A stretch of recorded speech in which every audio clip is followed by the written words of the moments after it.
So I'm Christine Mercer, one of the founders of Women's World of Backgammon, and Erin, my co-founder's here, and she's going to do a little introduction because tonight's very complicated and I'm not good enough to do it. So welcome everyone, and Karen, take it away.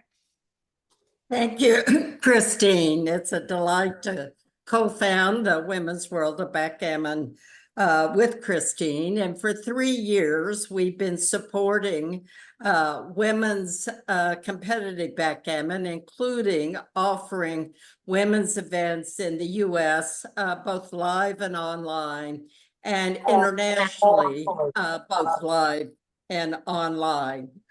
So we're delighted to sponsor this evening's session, which is a first for us. It's offering highlights of a women's event, the first one of the year in 2024.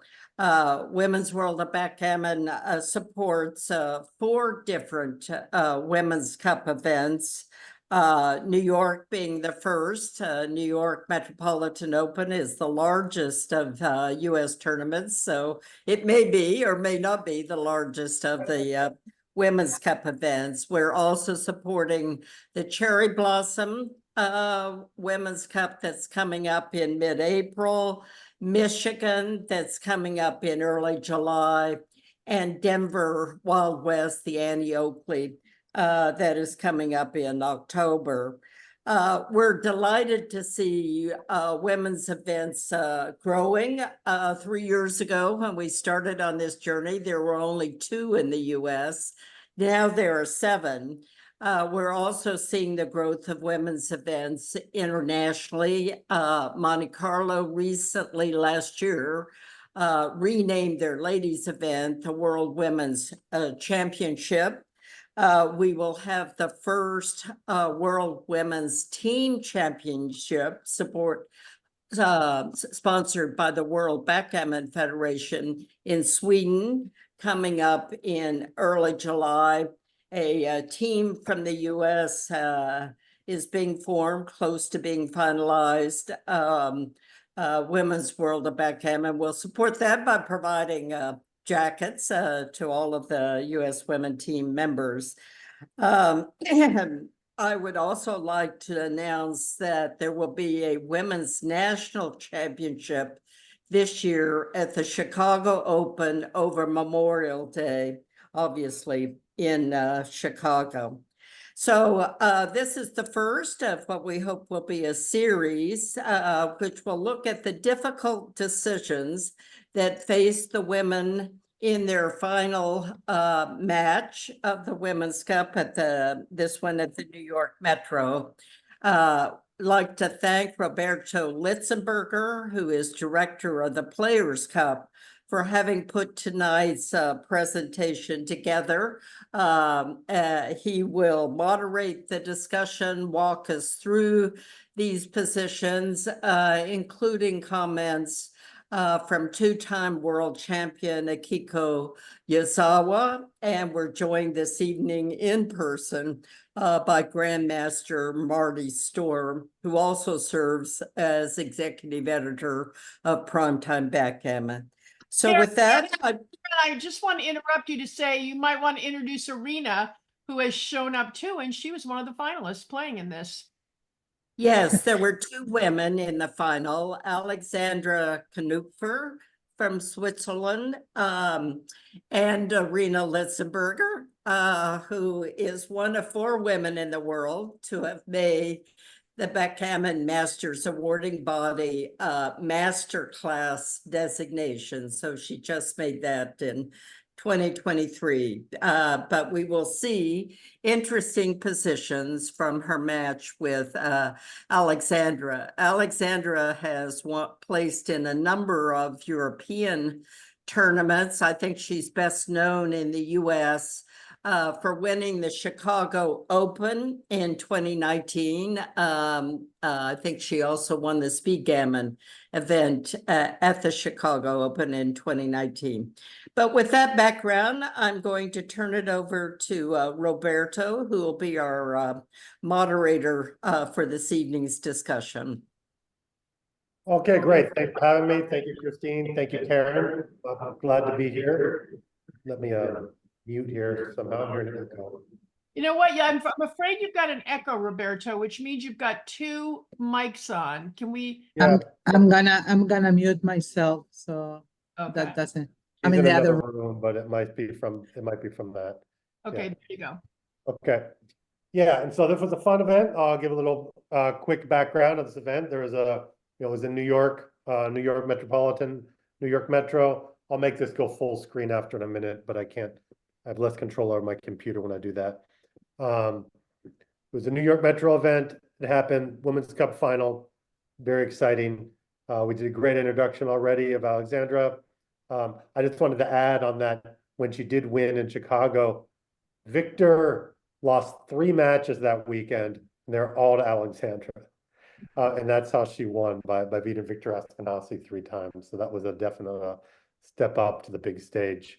And then Irina Litzenberger, who I'm just getting to know, but she's a really nice woman, really strong player, and very, very strong and enjoyable to be with. And I do play doubles with her almost every evening against XG. And over time, at first it was me telling her lots of stuff, and now she corrects me and points things out that I'm missing quite often. So we're going to dive right in. We're going to look at 10 positions. We were graced with Akiko, looked at all these positions. They weren't necessarily a quiz at first. These positions were meant to be instructional positions. But Akiko kind of looked at them as a quiz. So I set it up that we'll see the position. We'll see what Akiko said.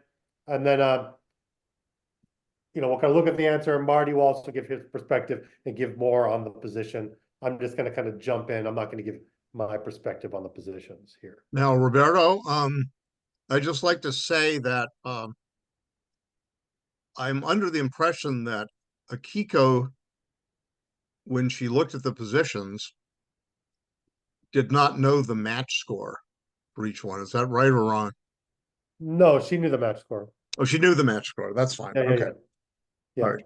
Yeah, but she didn't look at it. She wasn't, when I originally sent it out, just the same way that you did, Marty, was you looked at the positions and saw analysis and were looking and delving into it. She just answered as if they're kind of quizzes and never looked at the answer after, basically. So we have insight of how to approach that over the board. Let's jump right in. Here's position 1. Roberto, if you wouldn't mind making it a slideshow so we can Oh, see yeah. larger. Yeah, thank you. Does everyone see it as a slideshow now? Yep. Okay. So here we are. This is position 1. This happened here. 4-2. So everyone can kind of think about this one for a second, and then we'll go on and see what Akiko says, and then Marty will kind of give some insight. I can hear the Jeopardy sound in my head right now. Da, na, na, na, na, na. Okay. Oh, this is what I had mentioned before, that she didn't see the answers, of course. I thought it was just, kind of great, and so I put that here on that slide. Okay, Akiko said she would hit on the hit and then 5-1 with the 4. If you enter on the 23 point, and so now I'm blocked by reading this right now from Zoom when it's in full screen. If you can, Christine, can you read what Akiko says? Could you do that? Yes, she says hit and 5-1. If you enter on the 2-3 point, the number of 4 and 6 will often get worse. So I want to keep the spare of 6 and 4. 5-1 has a few shots, and 4 can be used for covering the blot. Okay. Thank you. So this was a position again.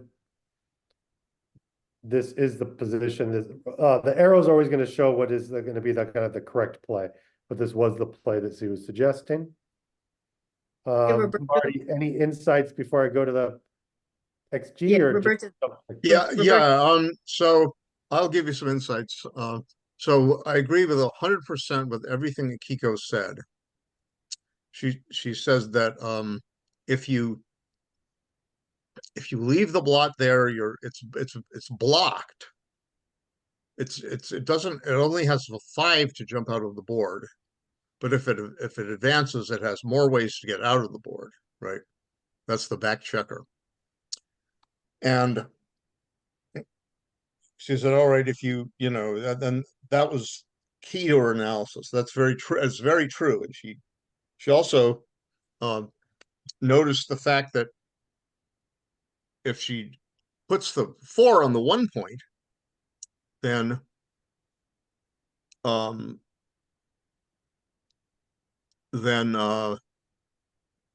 but she does want to hit the checker, right?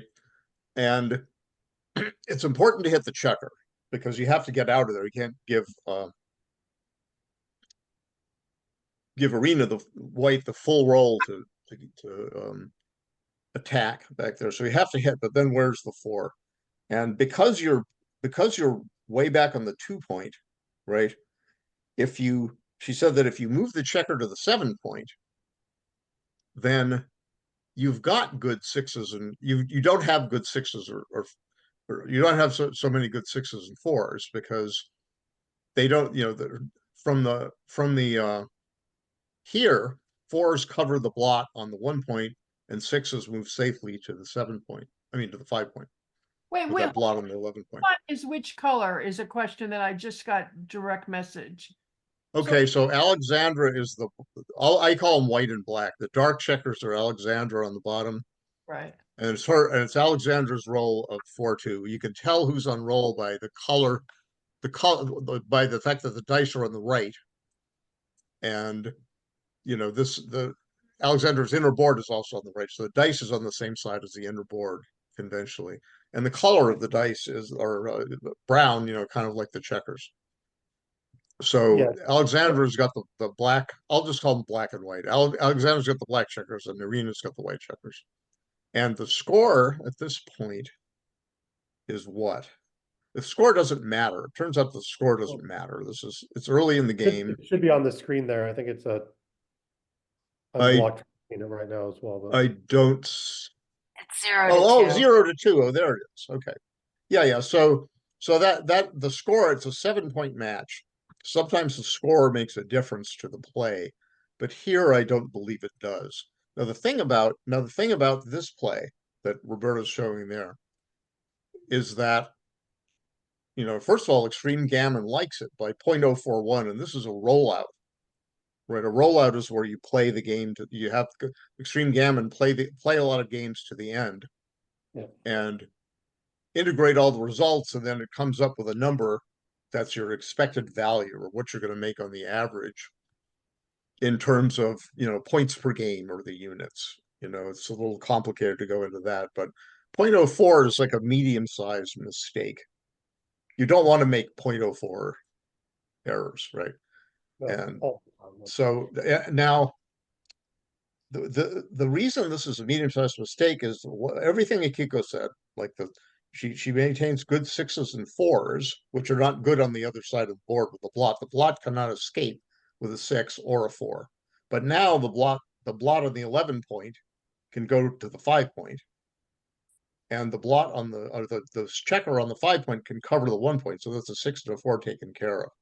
The other thing, and she said, you're leaving shots anyway if you make the 5-1 move. Can you show that again? The 5-1 move, Roberto, with the arrows. Okay. Can you show? I mean, not the 5-1. I want the 11-7 move, not the 5-1 move. I can't show it with the arrows. Oh, you can't. Okay. Imagine it here. Yeah. All right. Well, that's okay. Can you? Okay. All right. Well, that's fine. So if you move the checker to the 7 point with a 4 instead of the 1 point, the 5 point with a 1, you might think you're leaving fewer shots because you're not leaving a direct shot. A direct shot is a shot where you need only one number, a number on one die to hit, and a direct shot is typically a direct shot is more likely to be hit than an indirect shot. And if you go 11-7, you might think, oh, well, that's an indirect shot. The checker would be on the bar, and there'd be a bunch of 3s and a couple of more 7s, but that's still indirect. You need to first come in, and then you have to use another number to hit. But it turns out that in this case, the number of shots is exactly the same. 11 shots. You know, any 3 but 5, 3, 6, 3 is 7 to hit on the 7 point, and then 1, 6, and 5, 2 also hit. Those come up. There are 2 ways for each of those to come up. So that's 7 plus 4 is 11, and a direct shot on the 1 point is, you know, a direct shot with no additional combinations, right? The direct 1 shot is 11 out of 36.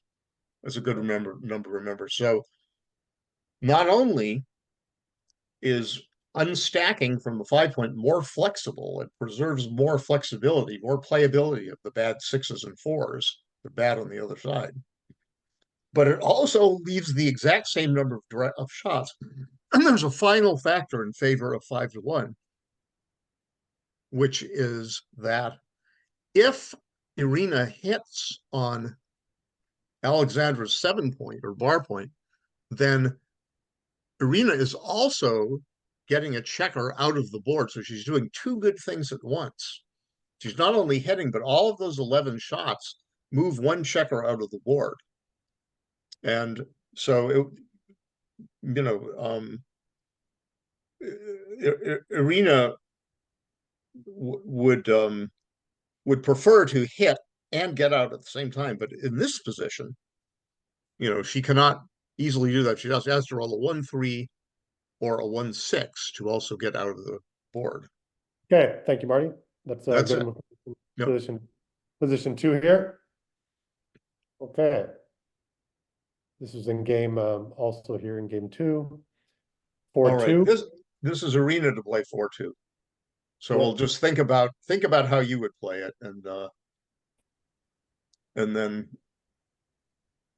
you can do the Jeopardy theme song and in your head.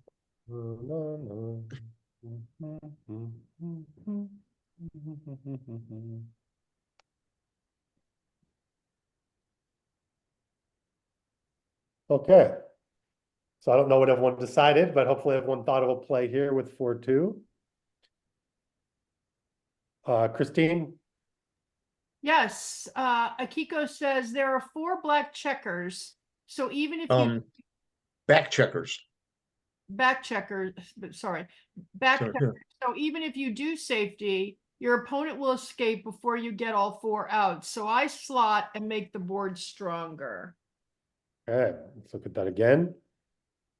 So by slot, what she means is, boom, 8, 4, 6, 3, leaving a direct shot from the bar and a 1, 2 to come in. That's right. So yeah, that slotting means to put a blot onto an open point with the aim of making that point next turn if you get it missed. So that's what the position looks like after the slotting play. And Akiko said, basically, you know, I agree with her 100% again. And so does Extreme Gammon. That's you know, not covering, not slotting that 3 point. You know, and what Irina did was play 8-2 safely, and that's what many people would do. But the safe play would be to move the checker on Irina's 8 point, that white blot out there, all the way into to safety on the 2 point. But what Akiko is saying is that, okay, if you do that, what do you do for an encore? Right? What do you do for an encore? You put a checker all the way down on the 2 point, and your chances of improving your inner board next turn are poor. You've only got a 4-1 to get the 1 point, and a double 1 and a double 2 to get the 3 point, and yeah, so you don't even get the 3 point. You have to move to the 1 point or something, you know, with 4 of the 2s to keep your board intact. So what the slotting play does is says, all right, I'm going to take a chance now, and if Alexandra misses me, she doesn't roll that 3 or the 1, 2 that Roberto mentioned, which those hitting numbers come out 13 ways out of 36, or about 36%. If she does not hit, which she's not a favorite to do, or if she doesn't roll, even if she rolls a 1, 6 and hops out, you know, you could still make that board sometime. And it's easier to make the board if you don't have a checker piled on the 2-point. And I guess So if you hit, maintain your it's time. paying now versus paying later. I can pay me now or you can pay me later. And this is kind of a pay now play because what Irina would be hoping for is, you know, it's she can see a way to win. The way to win is Alexandra stays on the bar, which is 44%, right? On a 4-point board. And then Irina either hits or covers for a 5-point board with a small number, or 4-2 can make the 1 point, etc. You know, she or does both. She can hit with a 3-1 and hit and cover with 3-1 or 3-2. She can jump all 4 out with a double 3. She's got a few numbers, and any 3 is good because, you know, then the hitting blot can usually flee, and then the threat will remain to make the inner board up. So it's not that Irina wants to be hit. She wants not to be hit, but she wants to have a good position if she is not hit. Right. And this usually maybe if she's hit, she loses a few more gammons in the long run, but usually it's better to try to win the game rather than try to save the gammon. And there's some technical reasons for that, which I won't go into, Yeah. but maybe we can talk about it after the session. Yeah, good So that's it points, for that. Marty. Yeah, good points. Basically playing effectively right down there to the very end. Got to take advantage of the timing, make her prime and maintain her board if she's hit, basically. Yeah, she's got a better inner board too. That's a big factor. And the way to take advantage of a better inner board is to make it bigger and force your Okay. opponent to stay on the bar with it. Position Okay. 3. Game 3 now. This is a start of a, you know, kind of an early game decision here of what to do. So this game looked like it opened up with a 4-2 for white. No, it was a 3-2 for black, 4-2 for white, and now a 6-4 for black. So let's think about this for a second on how you'd play. And again, you can see the score now. Oh, now we can. Okay. Yeah.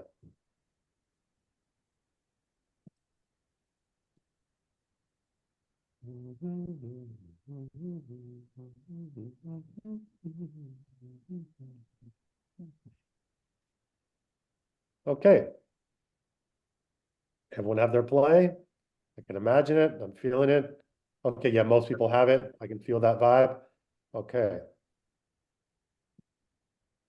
4-point is simply a good point. 4-point is simply a good point. Oh, so Yeah, so the main alternatives here are just to make a point. And you can make your 4-point with one checker from the 10-point and another from the 8-point. 10-4 and 8-4. So you can close that 4-point and you can improve your inner board so that you have 2 points in your inner board to match Irina's if you're Alexandra. Or you can make the bar point or the 7-point.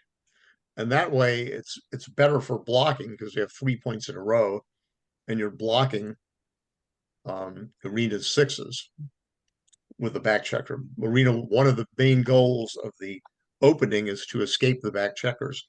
And the other main goal is to keep your opponent from escaping their back checkers, right? And so so making the 4-point is sort of, it's worse for blocking than making the 7-point. But it's not all that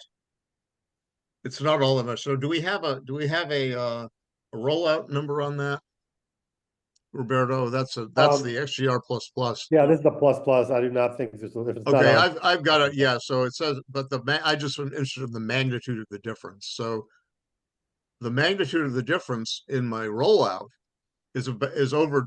It's almost 3 times as big. And the rollout is more reliable than the evaluation. This evaluation is this particular one only plays out.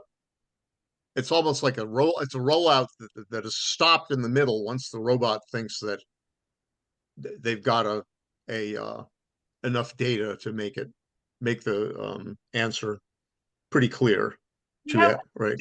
question, what did she do in that moment? Oh, what did she do? Okay, so you can see the check mark, the green check mark on the screen there, next to 13 to 7, 11 to 7. The check mark indicates what she did. And she made the bar point. She liked the blocking aspect. Mark, if I And remember correctly, you told me that this position, pointed out it's kind of a close play. This is kind of a classic rivalry between the bar point and the 4 point.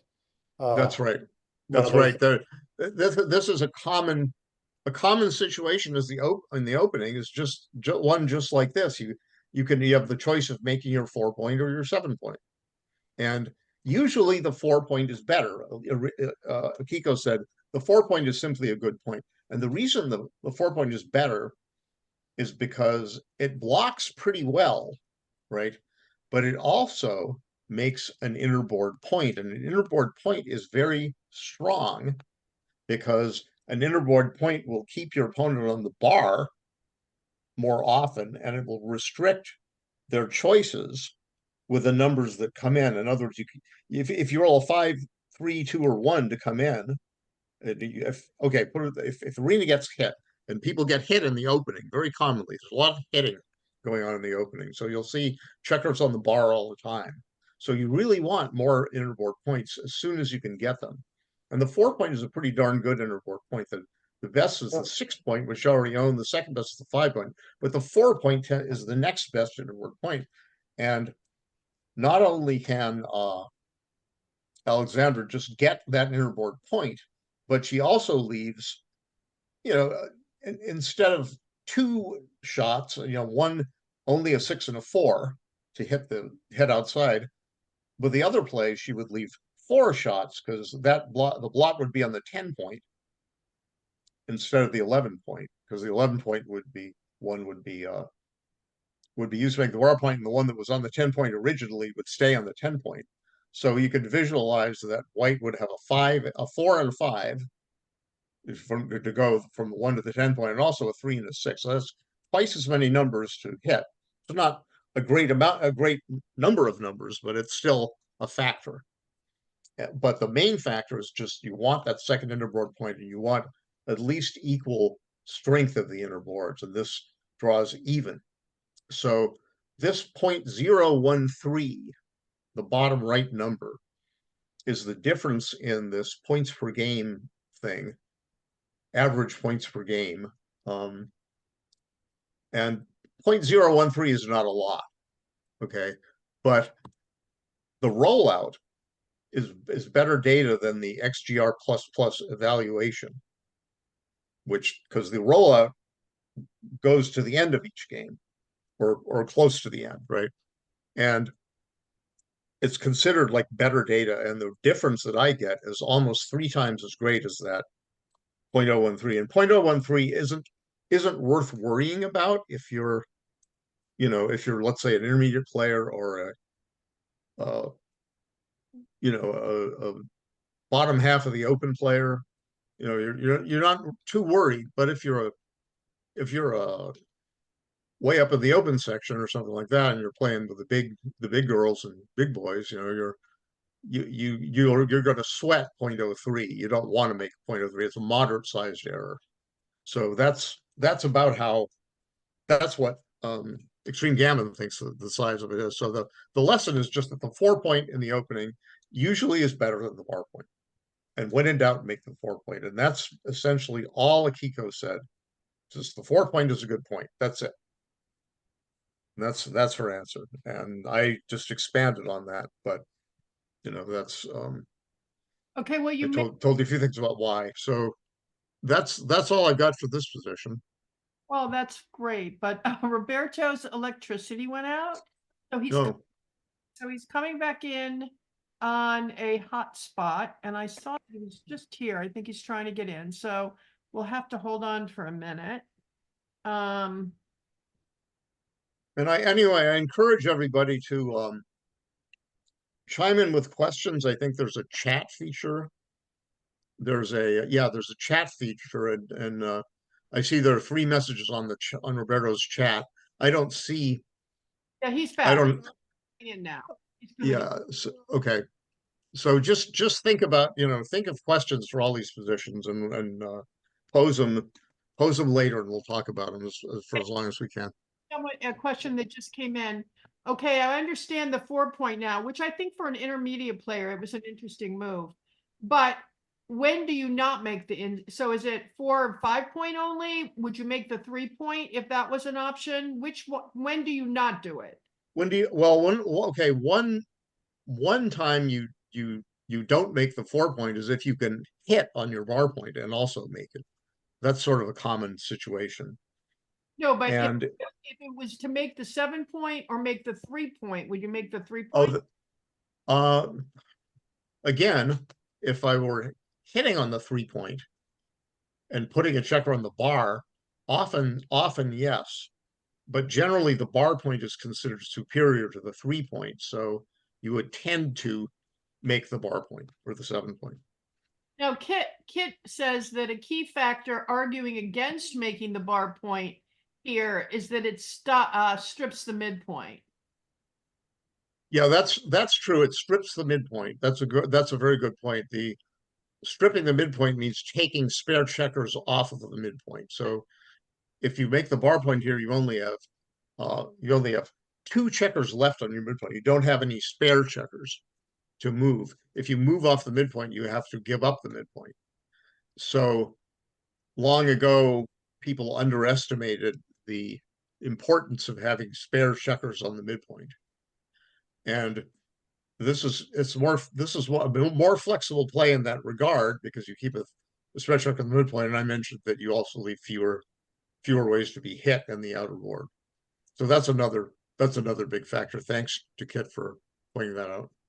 Okay, That might make the difference sometimes between whether you make the bar point or the 4-point. Making the bar point again is better for blocking, but making the 4-point is more versatile. It's better it's pretty good for blocking. It's not as good to have a broken series of points, because a solid series of points makes it harder for your opponent to get over that structure.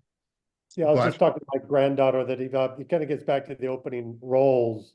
3-1 is the best opening roll because we make the 5-point, and the next one is 4-2, which is a little better than it's better than 6-1 for all the same reasons that we've talked about so far here. And I guess a lot of people, when they started playing, I often run into people saying, "Oh, I thought 6-1 was the best opening roll." So for the same reasons that Marty's mentioned, an interboard point is not only is it a blocking point, but it's a point that's there for the rest of the game when there's hitting, and you can dance on interboard points. But good points all around here. So Roberto, you ready for position 4? Yeah, I'm back. I'm here with by candlelight here, as the lights have gone out around the block and everywhere. So now I'm back by candlelight. Okay, now here's the position after Alexandra has made her bar point with a 6-4, and now Irina rolled a 2-1. So Irina's white, so she's you can see the white dice on the left-hand side of the board, which would be her right, from her view. Jeopardy song. Think about it. Do do do do do do do do do do do. Do do do do do do do do do do do do do do do do do do. Now it goes up one step. It goes do do do do do do do, etc., etc. Okay, I'm not gonna do it. So that's it. I'm gonna try to move this on a little bit. Okay, so Akiko says, "I don't think I'm moving back checkers. There is a saying that says, don't split against the stack. In addition, even if you take a risk and split with a 1, 6 will not be free. Added, checker will still not see daylight." Okay, so again, those are all those points are all correct, right? And don't split against a stack. So that refers to moving a checker, splitting the back checkers up. The ones on, it's labeled the 24 point, that's from Irina's perspective. That's on Irina's 24 point, Alexandra's 1 point.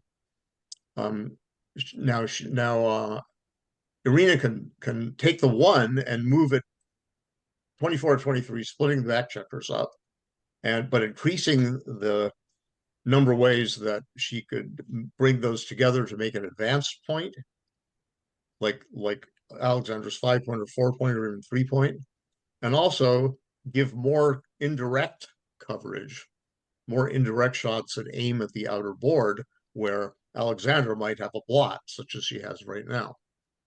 But another alternative is what Roberto is showing, which is to keep the back checkers on the anchor and don't risk, being attacked by the checkers from Alexandra's stack on her 6 point. And this is, and now we see that this move, slotting the 5 point, is massively better than splitting. Because, all right, why is that? So Akiko said, well, don't split against a stack because the stack might come down and attack you. And checkers on a stack are often very awkwardly placed. In other words, instead of having them all spread out, where you'd have a lot of ways to make a point or to attack, or even to attack something, if they're stacked up, there are fewer ways for that opponent with a stack to make a point, use them to make a blocking point, such as Alexandra's 5 point here would be the best blocking point she could get. So if you split your back checkers against that stack, suddenly you activate some numbers that aren't as good, right? Aren't as good for blocking. They might be good for attacking. Right, so let's say an example would be like a 6-1 for Alexandra after the split. So Alexandra could take the checker on her 8 point, or labeled the 17 point here, and hit both of those back checkers and gain time, and that's really good. Or she could just roll like double 6s or double 5s and just attack both of the blots, put them both on the bar. And now Irina has to come bring both of them in before she can cover that. I think Akiko's summed up there good with, in the general rule of thumb early game with the big stack, don't split in front of the stack, look for, learning alternative plays. And here, I think the alternative play shows that 13-10 is just weaker than that kind of a aggressive slot play, playing strong to make a point.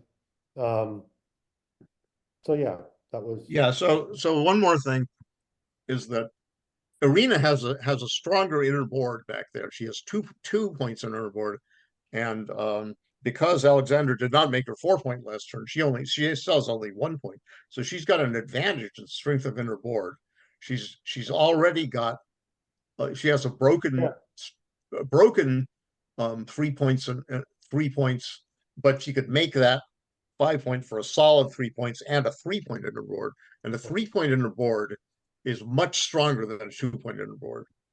Okay. Just like a 2 point inner board is much stronger than a 1 point inner board. So that's it for that.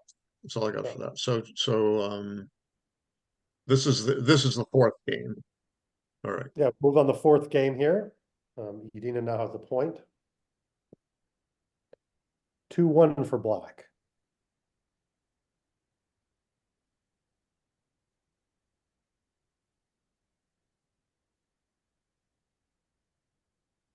Whoops. Okay, let me see what Akiko says. Akiko says this position also does not split against the stack, so enter with a 1. Yeah, so she didn't say what to do with the 2 after you enter with a 1, but I know she would play 13 to 11. She'd unstack that stacked midpoint. They're leaving 2 spares still on that point and activating that checker on the 11 point as a builder, which could potentially help to make a blocking point in front of Irina's anchor on Alexandra's 4 point. In other words, the 7 point, the 9 or the 10 point would be a great blocking point that blocks the direct numbers, one number on the dice to get out Now, Grant of the board. So Hoffman, that's the move we're talking about. now Grant Hoffman says Tim Cross from the UK has a rule that when your opponent is about to make points in the early game, you need to tempo hit or run past the action or slot yourself. Yeah, those are all that's a good rule because you're combating, you don't want to let your opponent just do something good without fighting against it. So the ways to fight against it are, okay, you can try to get your back checkers away from the blockade or get them up to the edge of the blockade that your opponent might make, or you can attack, which would, he said tempo hit, that means put your opponent on the bar, force the opponent to use 1 tempo or 1 unit of time to, the move for 1 die to come in off the bar before doing anything else, or just run away, leap over the blockade. We're not showing here, what's the play if you just come in with the 1 and go 18-16. I didn't have Yeah, that. okay, so I can tell you what that looks like in terms of the rollout. Yeah, so let's see. This is game I'm sorry, this is game 4? Yeah, game 4. Okay. And it's the 2-1. Okay, so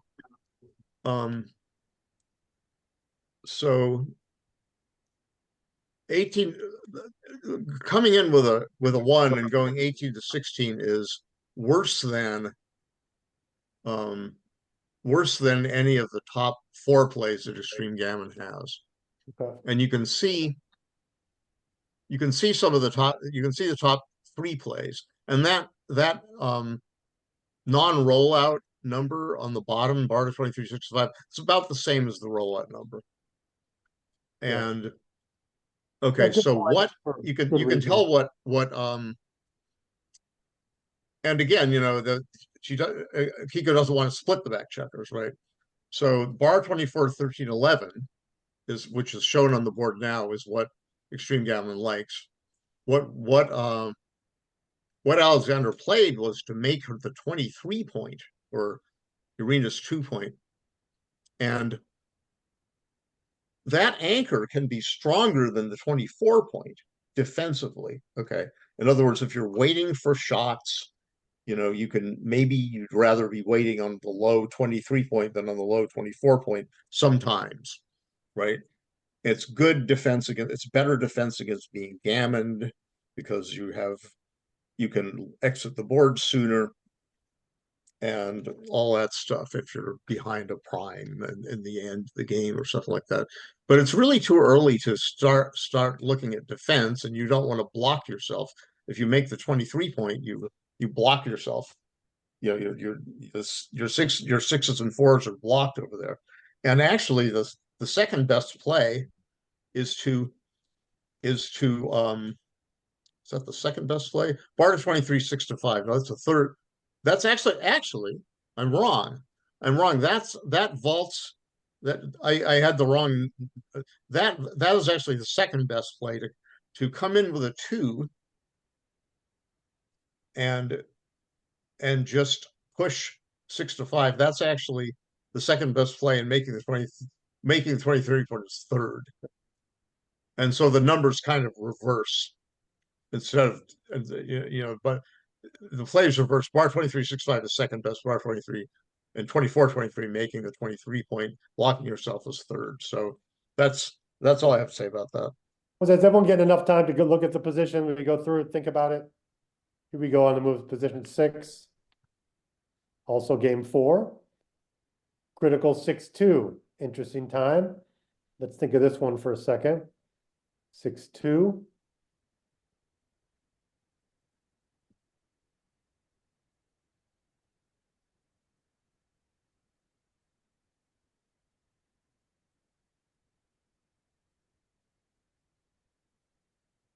Okay. So I'm only one thought of a position using. If you're over the board, if it's a tough position, you can spend more time than this thinking about each position, but not, you can't spend more time than that on every position. But here we go.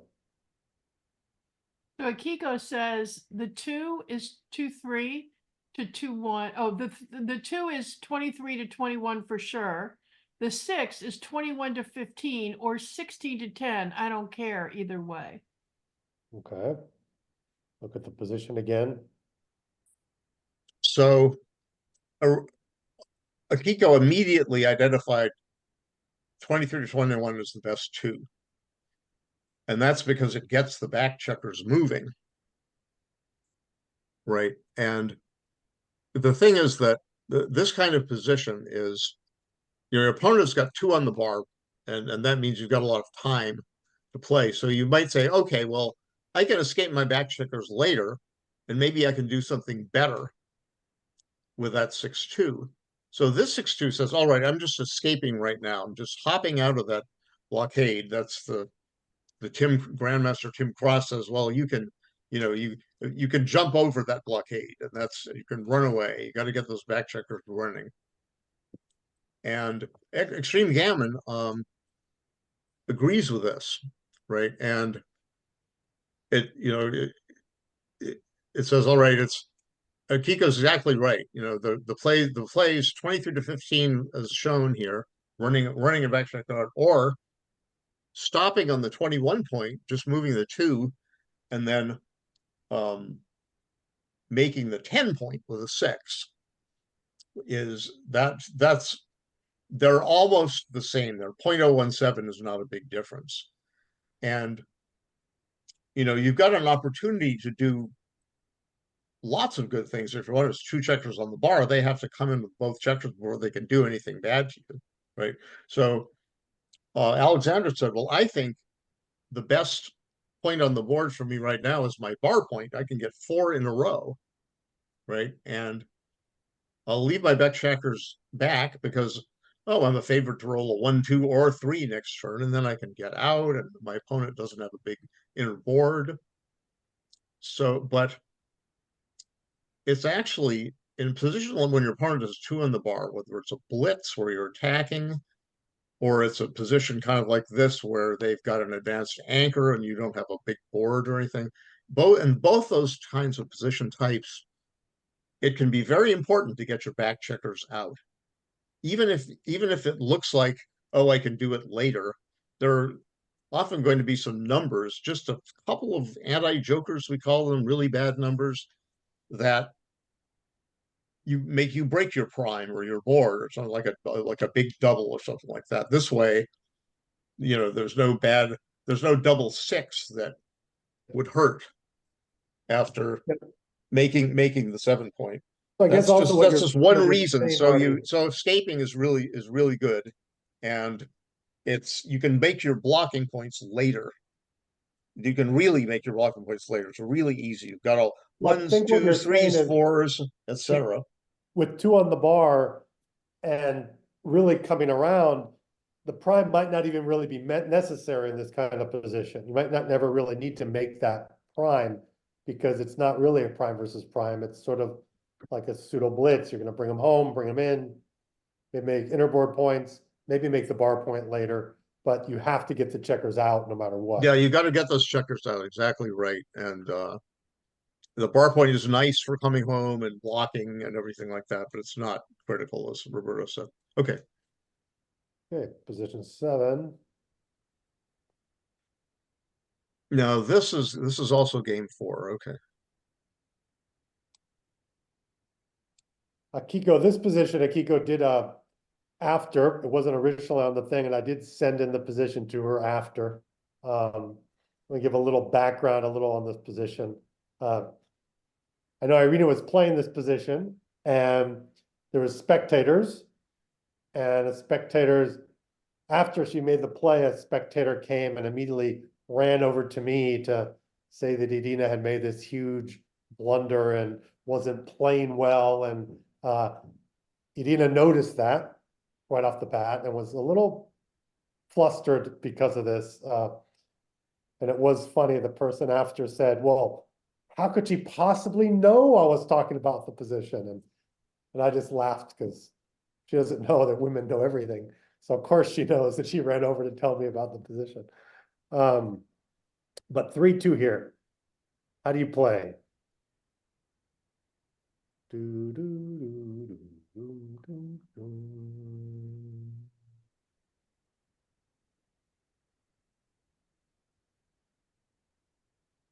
And Mr. Kiko says, my play is 6-4, 6-3. This position is a back game with no timing. The winning chance also seems to be low. So my goal is to save gammon. 24 point don't seem necessary to be necessary anymore, but 22 point to enable 6 are the points that the opponent wants to make. And now the builder placement is good, so I don't want to break the 24 yet. Okay. I was there too, as it turns out. And I was watching as Irina made this play. And I also would have made no, Irina, I'm sorry, Irina did not make that play. I also she made another play, but I would have played as Akiko recommended as well, because I thought, well, I'm going to try to win the game, and I don't want to break my anchor because that's going to help me win the game. And Akiko put more emphasis on saving the gammon rather than winning the game. But my attitude is I'm biased towards trying to win the game, so I would have I too would have done what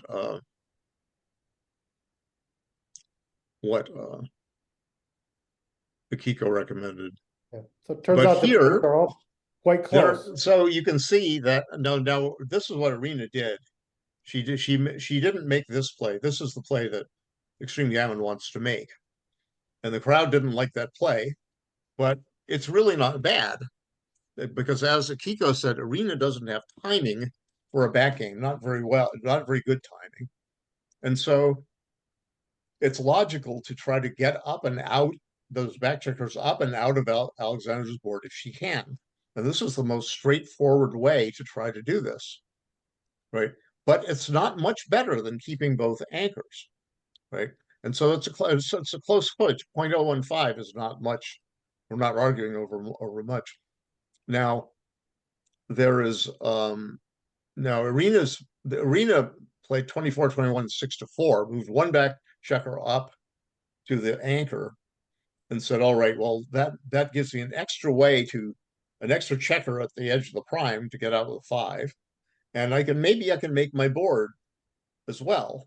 I can, but instead of moving 2 checkers to open points, I'll just move 1 checker. And maybe and the 4 point is a better point to get than the 3 point because it blocks higher numbers. And so I won't have to move a checker down to my 3 point just to keep the anchor. I'll just try to get out. And it's sort of a compromise between this play, which Extreme Gammon likes, is to just try to get the checkers out, all the checkers out as soon as you can, and not get gammon that way. Yeah. And also say, okay, I won't put my back checker on the 3 point on Alexander's 3 point and get attacked there, and maybe get gammon by staying on the bar too long and not getting out. Yeah. So, but still, it's a close choice. 0.025 is not. That's not the end of the world either. That's sort of a, it's a mistake, but it's not the hugest mistake. And if you're, a geek who XG is their boon companion or something like that, their imaginary friend like me, you tend to sweat 0.025, but but it's We'll not, move it's on. not that, it's not that bad, really, right? There's a fourth play, right? Which doesn't appear, which is to say, all right, I'll split with a 2 and I'll drop one on the 3-point. You know, so there would be the other split. It would be split, not moving up, not moving a 3 up, but moving a 2 up and keeping the back checker there. And that would be an attempt to not only have 6s and 5s to escape if you're not attacked next turn, but also to have a chance to roll a 2 and advance your anchor. But that's just too risky. I mean, and actually, Extreme Gammon thinks that's more than twice as wrong as the sort of regular mistake level move that Yeah. that Irina Again, made. quite hard to make plays when win chances are often, they're all low. There's very low chances of winning. And sometimes these are some of the harder plays to make.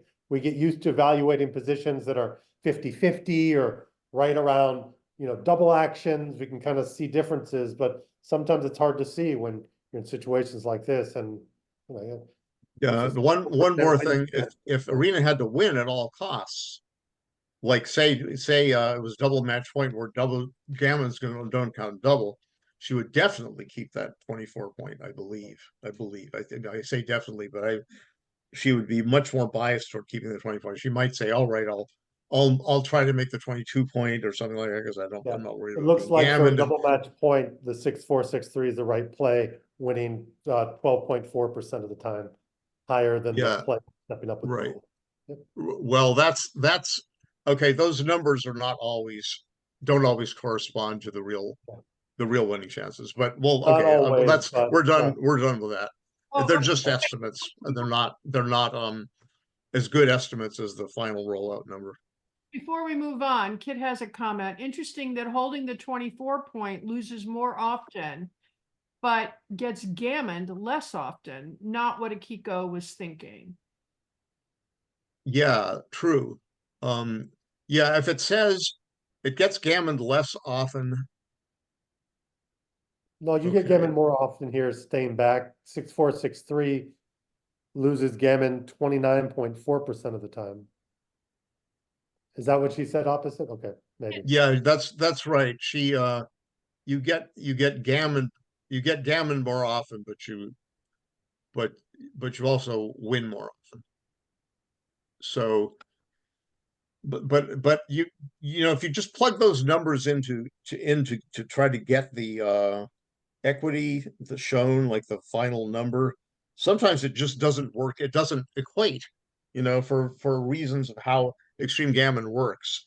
But he's saying Akiko thought holding the anchor. We should go back to that picture. I think. I'm saying that yes, that's interesting, and Akiko it might be true. It might be true that it loses.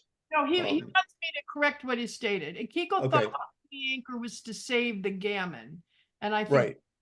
Yeah, that's right. And all I'm saying in reply is that although you see the numbers on the screen saying that XG thinks that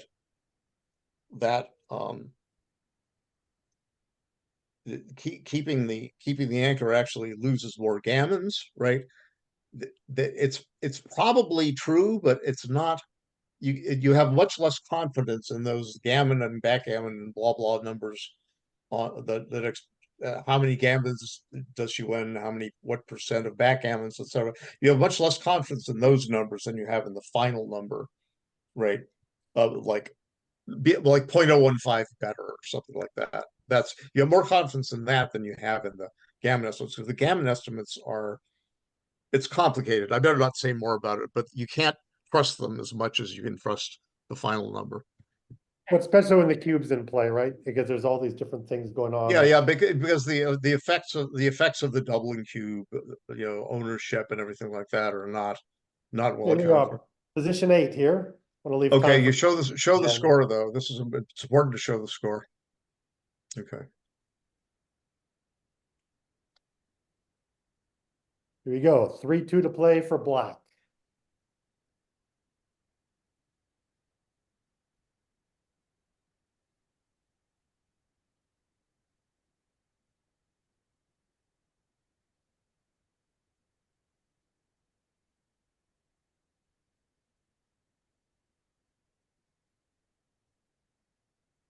And here we go. Akiko says, my first impression was to make an anchor because it's the safest. However, if I make 5 point, the winning rate and the gammon wins seem to be the most. I want 2 more points in terms of score, so I would like to make the 5 point with the aim of winning a gammon. Look at the position again. Okay, so this is the choice. So the choice is to make the 5 point with the 3-2, and put Irina on the bar, but leave 2 blots in the outer board, possibly getting hit with some 5s and 6s and 4-3 and 4-4. Or to play safely and make the anchor, which means to make the 20 point in, or Irina's 5 point with a 3 and then find a 2. And if you make the 20, if you choose to make the anchor, the best 2 is to just play unstack your midpoint. It's not a big stack, but it's still a stack, and you want the spare checker on your 6 point. That Alexandra's 6 point is useful there, and you know, the other 2 would be to leave a blot in your board or by 6-4, right? And it's not a hybrid plays such as, you know, hitting with a 2 and making the anchor with a 3, or you know, or no good at all. So this is the anchor. This is the anchoring play. And here is the here's what Extreme Gammon says. And that third number is actually about what this time I'm right that it's really about the same as the rollout. So 13-8 is just a safe play. You don't make the anchor. It's safe in terms of the outer board. Making the anchor is safer, but 13-8 is, you know, might look somewhat safe or something because you only leave blots in the backfield where your opponent doesn't seem to be threatening much, but they really are threatening more than it might look like, right? So the choice is really between make this play and to make the 5 point on Irina's head. So the Akiko estimated that, okay, making the 5 point looks like it wins the most win, it gets the most wins and the most gammons, right? And all right, yes, if you believe these numbers, which, you know, I tend to believe them more than I disbelieve them, but I'm, you know, sometimes I'll say there's a good reason not to believe, right? But making the 5 point is, if the score were not 5-2 in Alexandra's favor, then making the 5 point is massively better than this play. I mean, it looks like this is a safe play, and you have fewer checkers back, so you want to play safe.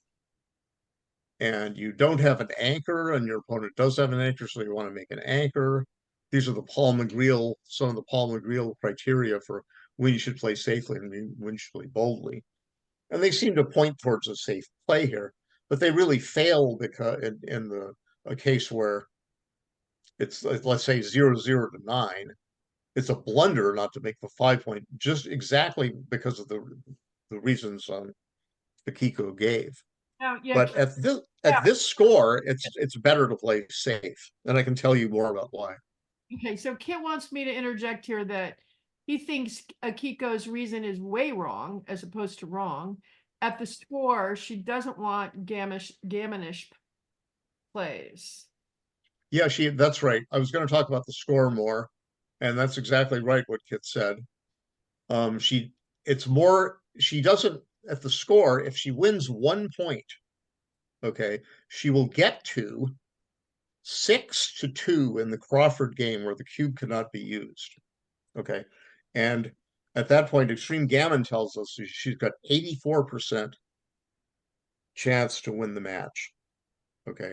So now, so the difference between, you know, between a win and a gammon, you know, for Alexandra, if she wins the game, the difference between winning the game 1 point and winning the game 2 points, she gains 16% of match winning chances by gammoning. In other words, 100% match winning chances. But the difference between her winning 1 point and losing is, many times greater. She would her gammon value, that's the ratio of the difference there, is a lot less than. It's true a gammon wins her the match, but 1 point is pretty darn good anyway. You got to Crawford 5 away, you got 84%. And at 0-0 to 9, let's say, you really want to win gammons. They really count in your favor. But here they don't count as much in your favor, because 1 point gets you to Crawford with a big lead, and 2 points wins you the match. And that's kind of like, it's a bit better than getting to Crawford, but it's not by all that much.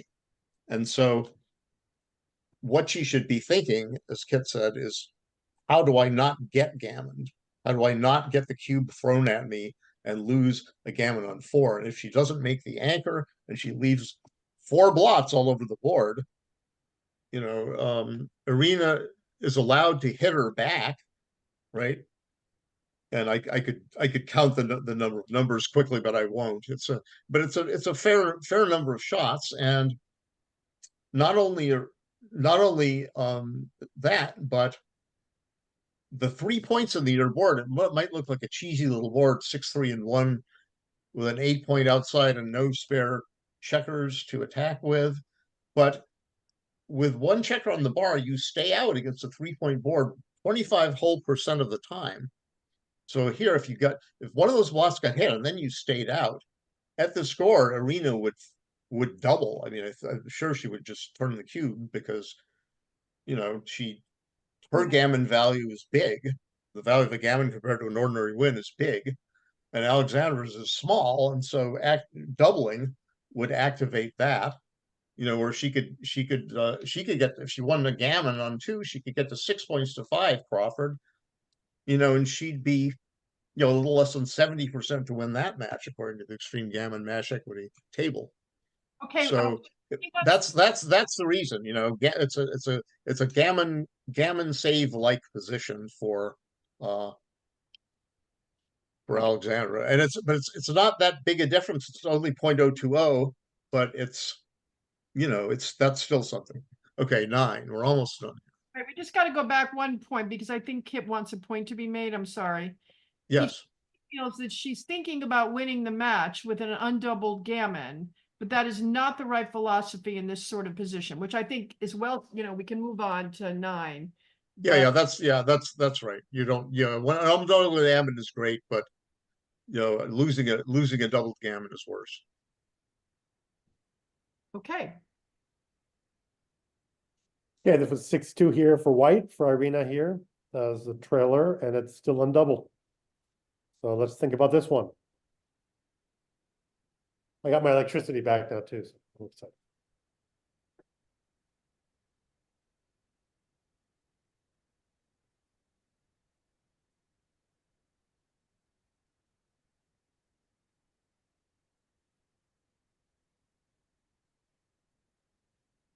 Okay, and Akiko says safely move 2 checkers from 9 point.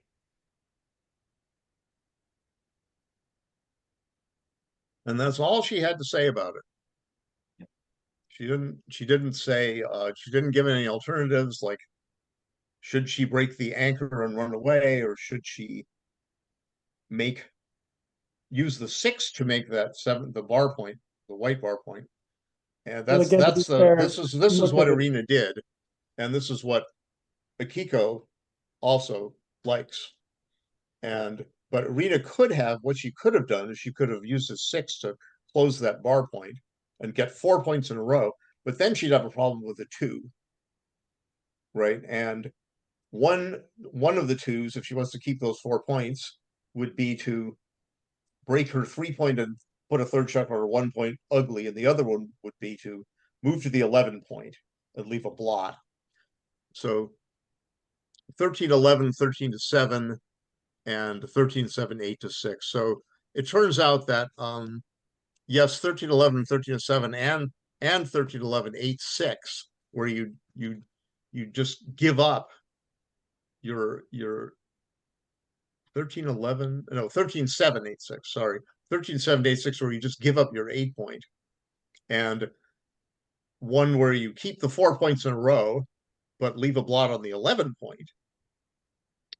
They're both about as they're equally bad. They're half a whopper. That's getting to in the bad range. 05, I got 053 and 055 on the rollouts. But Irina correctly said that, okay, the 4 points in a row looks nice, but I really don't want to be hit. The race is close. I really don't want to be hit and lose a 10 zillion pips, and also let Alexandra bounce out and put me on the bar at the same time. Alexandra would then be a big favorite. Okay. And then the 4 point prime is soon going to break. And it doesn't have to be pretty if it works, right? Making 4 points in a row is pretty. This is less pretty because it puts a checker behind the anchor, but you just really do not want to be hit. And Akiko just said, that's all there is to it. I don't want to be hit. Bingo, so I move the 2 checkers safely. I always equate mutual holding games as sort of a standoff in the Old West or something. So the tension's mounting for each roll. You don't want to be the first person to kind of blink and, look away and get shot or something. So this is kind of the tensions mount. Everyone's stripped in the outfield. It's getting down, and you can imagine the next play, Alexandra will play inside her board and not have to break a point either, and it will keep kind of getting down until finally someone either gets and then that big 4 point, number like or I said, leaves the 4 points in a row can be a very temporary thing. I mean, with all those checkers behind the anchor, 4 checkers behind the anchor after that other play, with 4 points in a row and a direct shot to hit with a 6 or 5-1, 4 points in a row in front with checkers buried behind is a recipe for breaking something soon. So the 4 points doesn't even gain all that much, but getting hit loses a ton. So that's the long and short of it, which Irina got right and Akiko got right, and etc.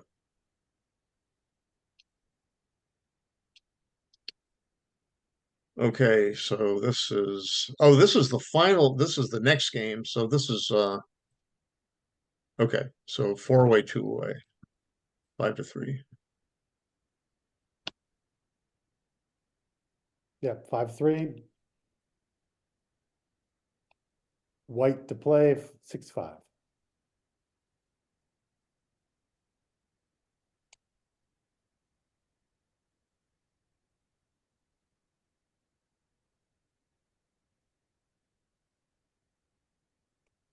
Here we go. Akiko says 22-11. This is convenient for breaking the anchor. Yeah, so what she means is she can run from the 22 point with all the way to the 11 point. And that's very convenient for breaking the anchor because it escapes a checker into your outfield, right? And those checkers are going to have to leave sometime. Now, Irina had a comment in the match file that I saw. I think it was Irina's comment, and which was classic transition play. You're transitioning from holding game to you're trying to break into a running game, a mutual holding game where both sides have got advanced anchors and opposed by a bunch of points in front of them, and that's the case here. But Irina says, it's best to run away and all the way to the 11 point. And it's interesting because it's a little scary because okay, black has got those builders on the 6 and 5 and 8 points aiming at the blot left behind, right? But okay, so what? You gotta take a chance sometime. Black is not a favorite to point on that checker. Only got only got about 10 out of 36 to do it. And that's only 28%, et cetera. And this back checker escaping can be really, really important, because white has got the black advanced anchor blocked very well, a broken 4-point prime. Doesn't see daylight except with a 4, and that's only partial daylight. And Irina did not make this move. She was afraid to break the anchor, and she brought 2 checkers down from the midpoint. And Akiko just said, you have to run because it's convenient for breaking the anchor. So I think we could talk a little bit about the 22-point anchor in light of a book that Michi Kageyama wrote called Back Checker Strategy.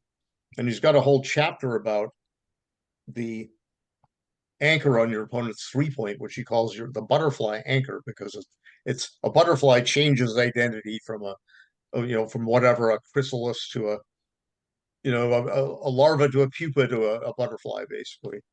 And so you think of a butterfly as being in transition of its identity. So the butterfly anchor, you don't really want to keep it forever. You want to run away, because it's not a great point for keeping your opponent at bay when your opponent is coming in. You could wait for a shot, but you might not get one. But okay, it saves a lot of gammons. It gets some shots, saves a lot of gammons, but it's really not the most ideal point for an anchor for holding game, right? A mutual holding game, yeah, but a one-way holding game where you're holding your opponent, not so great. So you're sort of biased to getting out of there and racing. And he has a bunch of conditions that Michi does which indicate that it might be right to break that anchor. Now, Irina's almost stripped in the outfield, and running caters to the huge possible gain, of escaping both your back checkers. You escape them one by one, but it's more than twice as hard to escape 2 back checkers as it is to escape 1. That's a saying that I formulated a long time ago, but I tell students that all the time. It's not twice as hard. It's more than twice as hard, because here you've got the 6-5, and you just escape that doggone thing. It's a blunder not to escape. And this points out how we learn different things for different points of the game, right? Lots of rules of thumb. We learn one thing at one point, and then it's different. So first we say, we're stay back when you're behind. Well, this isn't a play, we're not really ahead or behind. It's about evenish. But we were talking about in the early game, we're saying, well, don't split in front of stacks. Well, we're not splitting, but here we have a massive 11 checkers in the zone. But as you correctly pointed out, Marty, there's no other timing out there. You kind of have to keep that flow forward to, have balance in the position. We're going to be breaking connectivity even more if we bring down 2 checkers. Exactly. And if you abandon the midpoint, as Irina did, that leaves the back checkers in bad position. That midpoint is a good stepping stone to escape. So the back checkers would be almost stranded back there, because it's going to be it might be more risky to run next turn. You might not get a 6-5 to jump away out of the influence of the black midpoint. You might have to stop in the outfield where those midpoint checkers of Alexandra's could attack you, and also attack your back checker with the builders you already have, right? So 6-5 is a great number for running, but without the midpoint and with 2 checkers back, then Alexandra's controlling the outfield.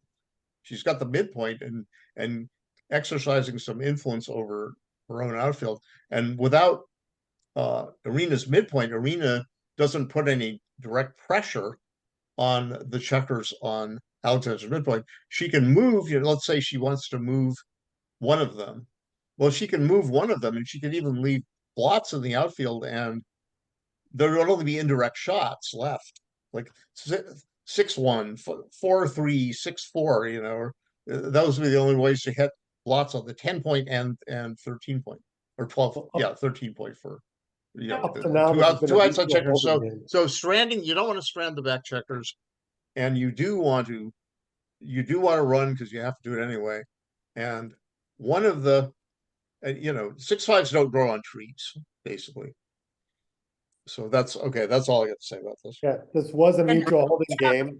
We have a comment from Grant Hoffman who says, if you had the 21 point anchor rather than the 22, you would play 21-16, 21-15 for money. Yeah. So yeah, that's right. Because you would still want to run, and you would if your checkers were advanced 1 point on Alexander's 4 point, running would be a big premium, and you could run all the way, but one of the differences is that, all right, you can get, if you could get both checkers out at once and still risk a a double direct shot, but force your opponent to abandon the midpoint in order to hit you, and maybe get both checkers away at once if you are missed. That's often a very good thing to do, but it's not possible here. I'm not sure what Irina would have done with a 6-4. Then she could bring both her checkers out into a triple shot, or she could say, all right, I'm going to stay back there and I'll just make the 2 point like a wimp. Well, why does I'm not sure what's really- right there, but some positions it's possible to move both back checkers and leave a lot of shots in the outfield. Maybe your opponent's behind a prime, or maybe there are costs to your opponent hitting, like they might break the midpoint, for example, right? So it'd be interesting to see what the right play with 6-4 instead of 6-5 would be. Just like it'd be just like it's interesting, as Grant Hoffman said, to see what the 6-5 would look like if the back checkers were advanced 1 point. Yeah, we had a mutual So- holding game up to this point, and then all of a sudden now it's like with white running, saying, okay, look, it's gonna be my prime against your blitz. You're gonna try to attack me, but you're stuck behind a prime, and I'm gonna try to prime you in here. And you're gonna try to attack me, and my chances of taking off now are better than staying, as we've already said, so. Oh, okay. So 13-9, 13-7 with a 6-4. Okay, yeah, that's right. That's bad. Yeah, I didn't consider that with us. 13-9, 13-7 is a better than 6-2, and it's better than making a 2 point. I mean, better than making a 2 point, better than coming out. So we talk about that later though. So I have a question. They want to know who won and what was the PR. okay, who won? Is this the last position? Yes, Or do we have one more? this is the last position. This is the last position. Okay. Extreme Gammon says, let me look I have the file up summary, and this is with rollouts that I did. It's not the initial, like as if you were in a BMAB tournament or something like that. It says, Irina had the better PR, 6.50, and which XG labels an expert, and Alexandra had 10.62, which XG labels advanced. And Alexandra won the match. And so she's the Lady Liberty Cup champion. And what was the luck quotient? Plus 2.615 for Alexandra with 22 jokers versus Irina's 14 jokers. A joker is a really good number. So Alexandra, so 2.615 means very lucky for a 7-point match. And despite Irina making fewer mistakes, she lost the match. Okay, well, that concludes the slides. I'm glad we did the, pull in. I don't have set up to pull up, XG to look at anything else. We can do whatever you like to do, Karen and Christine. If I could just make a few closing comments. First of all, thanks to Roberto Akiko and Marty for a terrific presentation. Roberta put a lot of effort into pulling out the 10 most interesting, most difficult positions, and great comments from Akiko and Marty, and those of you commenting here, particularly Kit Woolsey and Grant Hoffman. We've been talking about the Chicago Open. Grant is New Zealand's top player, but came to the Chicago Open and did well there a few years ago. This is obviously many thanks to Irina and Alexandra for letting us examine their play under a microscope. That takes a lot of courage. So we very much appreciate that and the fine play that we saw this evening. This is an inaugural. This is the first time that we've tried picking the top positions out of a event at an American Backgammon Tour tournament. So we'd be very interested in your feedback and your comments, because we'd like to do more of these. We've got the Atlanta tournament coming up in 2 days, where Roberto is kicking off the Players' Cup with a Backgammon Masters awarding body event. And then we've got the Cherry Blossom tournament coming up in mid-April, as I said, where the Women's World of Backgammon is sponsoring both a Women's Cup event, and also there will be a BMAB event there. So we're likely to do highlights from those tournaments. So anyway, we could better meet your interests or needs, let us know. In addition to what you've seen this evening, Roberto has prepared what we call XG feed. So a video of the entire match, every single play, with the analysis from Extreme Gammon on your screen as you watch it. So we will be posting both this evening's presentation as well as that entire match with XG feed on the Women's World of Backgammon YouTube channel. So thanks to everyone. Christine, any closing comments? As I'm an intermediate player, so, I sometimes play in the advanced division, but can I just say I learned a ton. It was really helpful. Thank you so much. I think the choices that were pulled out were perfect. And already people are direct messaging me saying, when is this going to go up? So, yeah, I think it was a great evening. Thank you so much. So I want to answer Terry Harmon. She asked us, "Where will I see the replay?" I didn't get to see it, and I'm not sure it's usually in a few days. It goes up on YouTube. Is that right? Yeah, it'll be on the Women's World of Backgammon YouTube channel, but Terry and I play together, and I may ban her from watching it. Oh, I see. Okay. Yeah. Thank you, Marty. Thank you. Okay, is that all? That's it. Okay, all right. Can I make one final remark?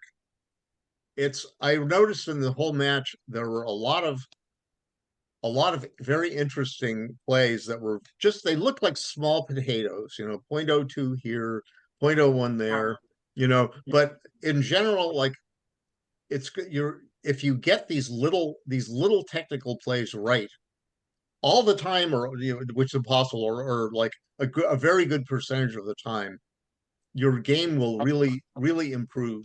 And the difference between being an intermediate and being an open player, a lot of it turns on just how do you roll a prime home, things like that. So the match is maybe we could post the XG file with the analysis or something like that, who knows, but so you could see what I'm talking about. So I want to take this to another level down the road. There's actually one more DM question, and that is, you didn't have any examples, Roberto, of the cube action. Did they play the cube perfectly through the whole match? Marty, you have that match pulled up. Yeah, so let me see. So the cube action, because Gammon tells you the cube action. So Irina made 17 cube errors with giving the cube, whether to give the cube or not decisions. Irina made 17 errors, of which 8 were blunders. A blunder in this case being 0.08 worse or more, right? That's money equivalent points per game, a rescaled match winning chances, essentially rescaled into money like terms that people understand, right? And the amount of equity she lost total on cube decisions was 1.703, and that varies with the match length, and it can vary. It's more volatile with the match length. And Alexandra made 25 doubling errors with giving the cube or not giving the cube, 4 of which were blunders, but she only lost 1.487. Okay. Well, Marty, but- I think what you're looking at is the total cube decisions, not the mistakes. No, the mistakes. No, I'm looking at 25 errors and 4 blunders. How could somebody be sitting at a 10 with 25 errors? Well, it depends on the number of decisions. And but that was only the giving part. Now the taking part, Irina had no errors. And that often happens when you're on the wrong end of the luck factor. You just get creamed and you didn't do anything wrong. You took a cube and then you played a long game and you lost, and you lost. But Alexandra probably had the more difficult decisions in the match. So often the luckier player does. And she had 8 errors giving the cube or taking the cube. No errors. I'm sorry. That's I know what Roberto's saying. That's total cube errors is 25. You're right. I misunderstood what Roberto said. 25 errors in total with the cube and 4 blunders, 17 and 8. So that's the total.